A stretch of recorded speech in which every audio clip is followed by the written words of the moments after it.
আজকে আমরা এখানে উপস্থিত হয়েছি বংশা থানা ৩২ নম্বর ওয়ার্ড বিএনপি সকল নেতৃবৃন্দকে নিয়ে আমাদের ইঞ্জিনিয়ার ইশাককে তার শপথ নিয়ে তালবাহানা করছে। আপনারা জানেন বিগত 15টি বছর আমরা ঢাকাবাসী অনিশ্চিতের মধ্যে ছিলাম। ঢাকা শহরে আমরা আপনার নাগরিক সুবিধা আমরা পাই নেই। বিগত সরকারের আমলে আমরা ঢাকাবাসী এই নগর ভবন থেকে কোনো ধরনের কোনো সুযোগ সুবিধা আমরা পাইনি। আপনি একটু মশা দেখেছেন ঢাকা দক্ষিণে মেয়রের দায়িত্ব না বুঝিয়ে দেবে আমাদের আন্দোলন চলছে এবং চলবে। ওকে গুড গুড চলবে এখন ওই চলবে চলবে চলবে এই জিনিসটা চলবে চলবে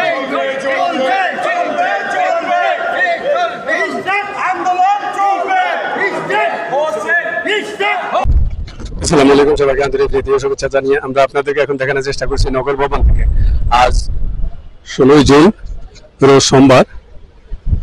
আজকে আমরা দেখতে পাচ্ছি নগর ভবনের গেট দিয়ে আমরা ভিতরে প্রবেশ করার সুযোগ পেয়েছি এবং কার্যক্রম চলছে কিনা এখনো আমরা সঠিক আসলে জানি না। তবে নগর ভবন যে আজকে খুলেছে এবং আমরা ভিতরে প্রবেশ করতে পেরেছি সেটাই আপনাদেরকে আমরা এখন দেখানোর চেষ্টা করছি যে হলো সেই নগর ভবন যেটি গত কয়েকদিন যাবৎ বন্ধ ছিল।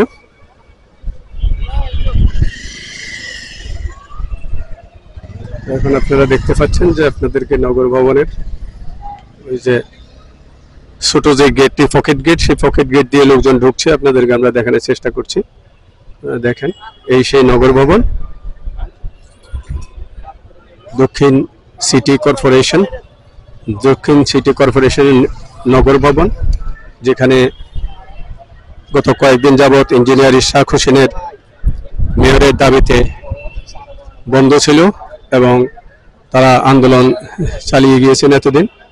তো আজকে আসলে কি হচ্ছে আমরা এখনো বুঝে উঠতে পারছি না। আপনাদেরকে আমরা জানাচ্ছি যে আজকের কর্মসূচি কি। কিছুক্ষণ পরে আপনাদেরকে ওনাদের কর্মসূচি জানানোর আমরা চেষ্টা করব। আমরা ভিতরে প্রবেশ করার চেষ্টা করছি, আমরা আপনাদেরকে দেখাচ্ছি।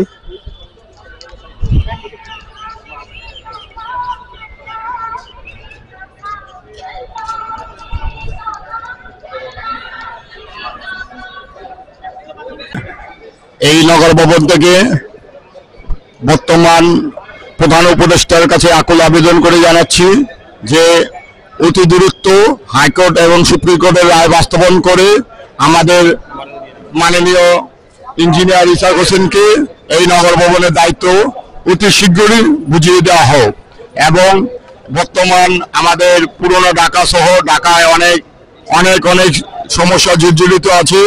এই সমস্যা সমাধান একমাত্র এই স্থানীয় সরকারের যে মেয়র, আমাদের নিজস্ব যে মেয়র, উনি করতে পারবে, এছাড়া অন্য কেউ করতে পারবে না।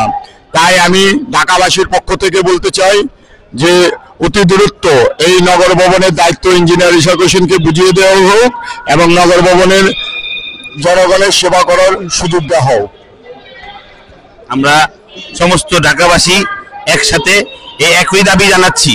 বিগত 1 মাস যাবত আমরা একই দাবি জানিয়ে আসছি এবং এই দাবি দেওয়া না মানা পর্যন্ত আমাদের আন্দোলন এবং আমাদের যে সংগ্রাম সেটা মাঠে আছে, সেটা চলছে এবং চলতে থাকবে, এই বলে শেষ করছি।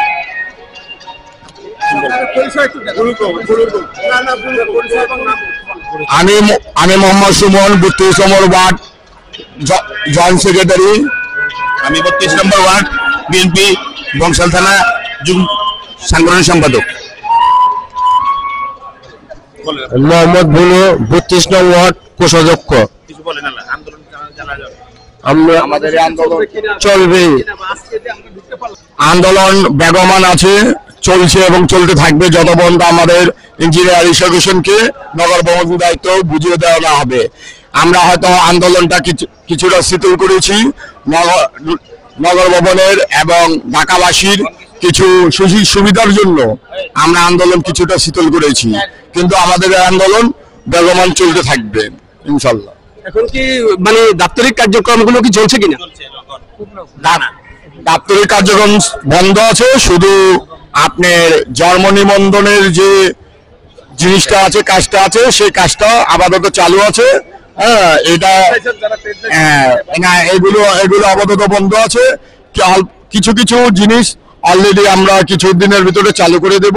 এটা আমাদের কিছুক্ষণ পর আমাদের মেয়র ইঞ্জিনিয়ার ইসাক হোসেন ঘোষণা করবে কি কি কাজ এই নগর ভবন থেকে নাগরিক সুবিধা পাবে, সেই জায়গাটাও উনি কিছুক্ষণ পর ক্লিয়ার করবে।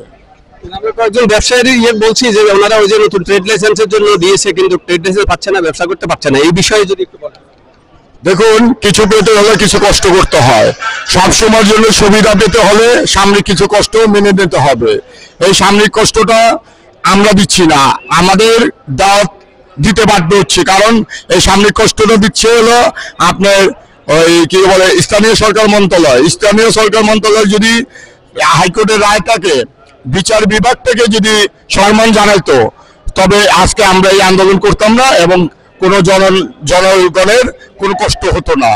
এখানে দোষটা শুধু আমাদের না, দোষটা করলাম তাদের। আমরা তো হাইকোর্টের রায় বাস্তবায়ন করতেছি, কারণ কোর্ট আমাদের রায় দিয়েছে, আমরা কোর্টের পক্ষে আছি, আইনের পক্ষে আছে, আইনের সম্মান আমরা জানাচ্ছি, কিন্তু তারা গুলাম সেই কাজটা করতে আছে না। তারা যদি আইনকে মানে আইনকে শ্রদ্ধা করে, তা আইনের উপর বিচার করে আমাদের এই দাবি দাওয়াটা ওনারা মেনে নেবে। আর দাবি দাওয়াটা মেনে নিতে নেয় বলে আজকে হয়তো কিছু সমস্যার সৃষ্টি হচ্ছে, নাগরিক সেবা এবং অনেক উন্নয়নমূলক কাজ বন্ধ হচ্ছে। তাই আমি আশা করি এটা অল্প কিছু দিনের ভিতরেই সব সমস্যার সমাধান হয়ে যাবে ইনশাল্লাহ। এতক্ষণ আপনারা কয়েকজন স্থানীয় প্রতিনিধির এবং ঢাকাবাসীর পক্ষে ওনারা যে বক্তব্যগুলো দিলেন আপনারা শুনলেন। তো আশা করি বর্তমান অন্তর্বর্তীকালীন সরকার এই বিষয়ে খুবই দ্রুত পদক্ষেপ নেবেন, কারণ জনদুর্ভোগ যেভাবে সৃষ্টি হচ্ছে, ওনারা কিন্তু ইচ্ছাকৃতভাবে জনদুর্ভোগ দিচ্ছেন না, কারণ ওনাদের মুখ থেকে আপনারা শুনলেন যে জনদুর্ভোগ যেহেতু ইঞ্জিনিয়ার ইশরাক হোসেনকে হাইকোর্ট আপনার রায় দিয়েছে যে ওনাকে মেয়র হিসাবে শপথ পড়ানোর জন্য, তো সেখানে সেই প্রেক্ষিতেই হাইকোর্টের যে রায়ের দাবিতেই ওনারা আসলে এই আন্দোলন সংগ্রাম করে যাচ্ছেন, যাতে অতি দ্রুত ইঞ্জিনিয়ার ইশরাক সাহেবকে মেয়র হিসাবে শপথ পড়ানো হয় এবং শপথ পড়ানোর পরপরেই সমস্ত কার্যক্রম স্বাভাবিক হয়ে যাবে এবং সরকারকে ওনারা সরকারকে সহযোগিতা করবেন ইনশাআল্লাহ। কারণ এই সরকার তো আমাদের আন্দোলনের ফসল। আমরা দীর্ঘ 17 বছর রাজপথে ছিলাম, আন্দোলন করেছি এবং 5ই আগস্টের আগে ছাত্র জনতার সাথে গেলাম, আমরাও ছিলাম। আপনারা হয়তো অনেকে হয়তো বলতে আছে যে শুধু এটা ছাত্রদের, আসলে গেলাম শুধু ছাত্রদের না, ছাত্র কত ছিল 2,50,000 1 লাখ, কিন্তু তাদের সাথে গেলাম ছাত্র জনতা, আমরা যারা রাজনীতিবিদ ছিলাম, যারা আপনার ব্যবসায়ী ছিল, মা বোনরা ছিল, সবাই ছিল, সবাই রাজপথে নেমে গেছে। আপনারা হয়তো জানেন যে আমাদের ছাত্র দলের বিএনপির ছাত্র দল এবং বিএনপির 475 জন এই আন্দোলনে নিহত হয়েছে এবং 3,000 জন এখনো আপনার হাসপাতালে ভর্তি আছে। এই আপনারা দেখছেন ঈদ আমাদের মেয়র ইঞ্জিনিয়ার ইশরাক হোসেন কলাম ঈদ, এই যে জুলাই যে ছাত্র আন্দোলনে যারা আন্দোলনে আহত অবস্থা হাসপাতালে আছে দীর্ঘ 8-9 মাস ধরে, আমাদের মেয়র সাহেব কলাম ঈদের দিন ওনাদের সাথে ঈদ করছে, পরিবার পরিজন ছেলে সবকিছু ছেড়ে সারাদিন ওনাদের খোঁজ খবর ছিল, ওনাদের সাথে ঈদ কাটাইছে। তো এই জিনিসটা বুঝতে হবে যে আমরা কার পক্ষে আছি, কারণ আপনারা জানেন যে ইঞ্জিনিয়ার ইশরাক হোসেনকে কলাম আজ থেকে আরো 5-6 বছর আগেই তাকে জনতার মেয়র খেতাব দেওয়া হয়েছে। কেন? উনি জনতার ভালোবাসার মেন্টাল হিসাবে বিপুল ভোটে জয় লাভ করেছিল, কিন্তু তার ভোটের যে রায়টা, সেই রায়টাকে বিগত সরকার স্বৈরাচার হাসিনা সেই রায়টাকে জোর জবরদস্তি দখল করে তাদের পক্ষে নিয়ে গেছে, কিন্তু জনগণের ভালোবাসার মন থেকে ইঞ্জিনিয়ার ইশরাক হোসেনকে মুছতে পারে না, তাই জনগণ তাকে নাম দিয়েছেন জনতার মেয়র ইশরাক হোসেন। ধন্যবাদ।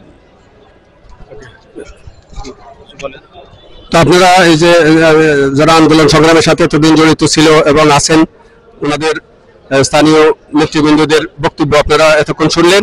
যে তাও আমরাও আশা করছি জনকল্যাণ টিভি নিউজের পক্ষ থেকে আমরা আশা করছি যে খুব দ্রুতই বর্তমান অন্তর্বর্তী সরকার এ বিষয়ে পদক্ষেপ নেবেন এবং ইঞ্জিনিয়ার ইশাক হোসেনের যে যৌক্তিক দাবি সেটা মেনে নিয়ে এই আন্দোলন সংগ্রামকে ত্বরান্বিত করবেন এবং যে দুর্ভোগ সেই দুর্ভোগ লাঘব করবেন এই আশা ব্যক্ত করে আমরা আজকের মতো এখানে বিদায় নিচ্ছি।